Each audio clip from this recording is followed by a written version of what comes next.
से वहाँ पे भीड़ स्टार्ट हो जाएगा। हम लोग को कहाँ टाइम है घूमने का, हम लोग तो कार्यक्रम में रहेंगे।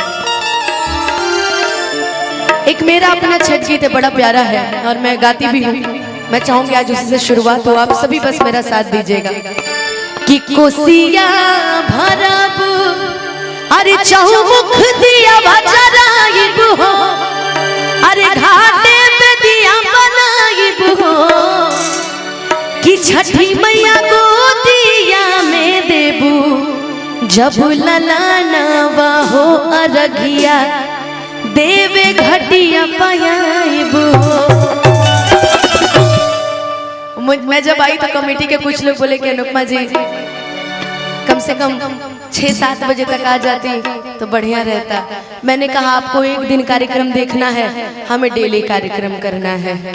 आज यहाँ कल वहाँ, कल तो सभी लोग लाइव से भी जुड़े थे मेरे, बहुत सारे लोग इस गांव से भी। अच्छा लगता है कि बहुत सारे लोग मेरे फेसबुक से इंस्टा से जुड़े हुए हैं, सबको अपडेट मिलती रहती होगी। तो हम लोग के लिए रात भर जगना बड़ी मायने रखता है। और ये माता रानी की कृपा कहिए, आशीर्वाद कहिए कि जितनी टीम लगी है, मुझे लगता है कि सबका कार्यक्रम दुगना दुगना लगता है। 200, 250, 400 किलोमीटर एक दिन में। कोई यहाँ पे ऐसा नहीं है जो खाली होगा। सभी आज बस आपका प्यार पाने। हाँ, एक बार प्रेम से बोल दीजिए सच्चे दरबार की। और आइए दोनों हाथ उठा के पूरा पूरा, जो आज नहा के आया जरा दोनों हाथ उठाएगा तो, जो नहा के आया है ना। आई हो दादा, बड़का पाप लगे। और पीछे कोई नहाया ही नहीं है आज। अरे मैया, आप लोग कौन कौन आज नहा के आए? दोनों हाथ उठाइए तो, दोनों हाथ उठाइए तो। पीछे वो चाची नहीं नहाई है, देखिए। एक बार प्रेम से बोलिए सच्चे दरबार की। और जितने स्पीड में जय बोले हैं जरा फिर दोनों हाथ ऊपर, फिर आधा नहाएगा जी। दोनों हाथ उठाइए तो सीधा सीधा पूरा पूरा। भजन में जो ताली ना बजाई ना तो अगला जन्म में घर घर ताली बजाई। अब बुझ जा काहे बजाई।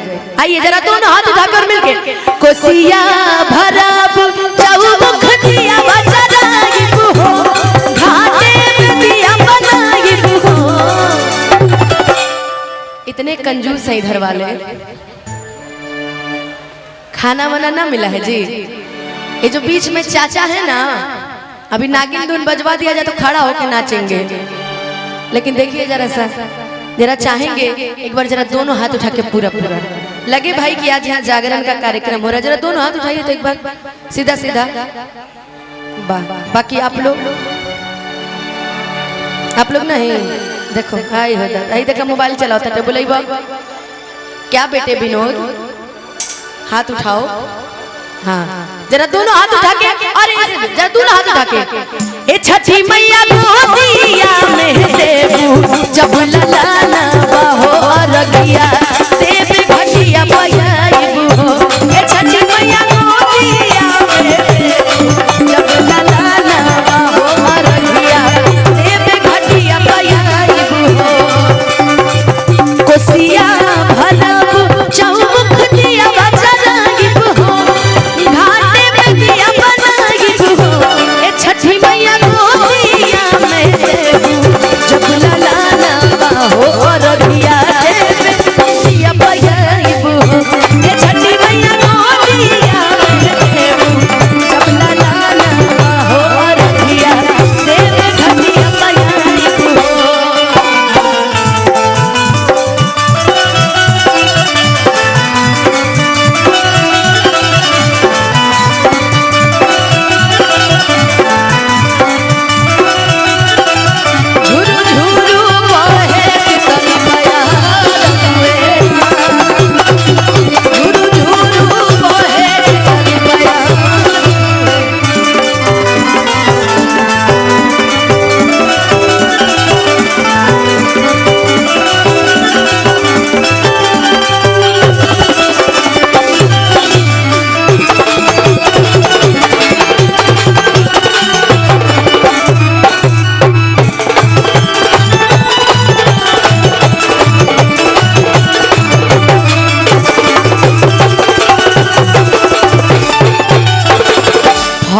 फल हरिया से सुपवा सजाई, अपना बलम जी के माथे पर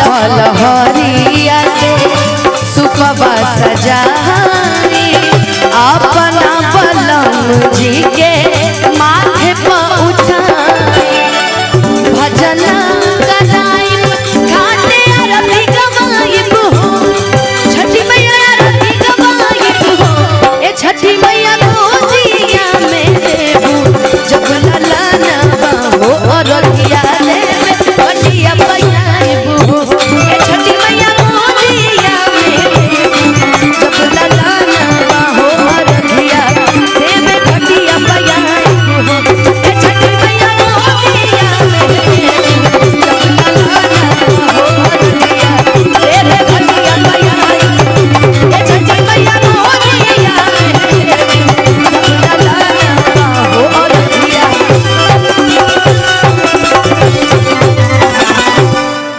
एक बार प्रेम से बोल दीजिए सच्चे दरबार की छठी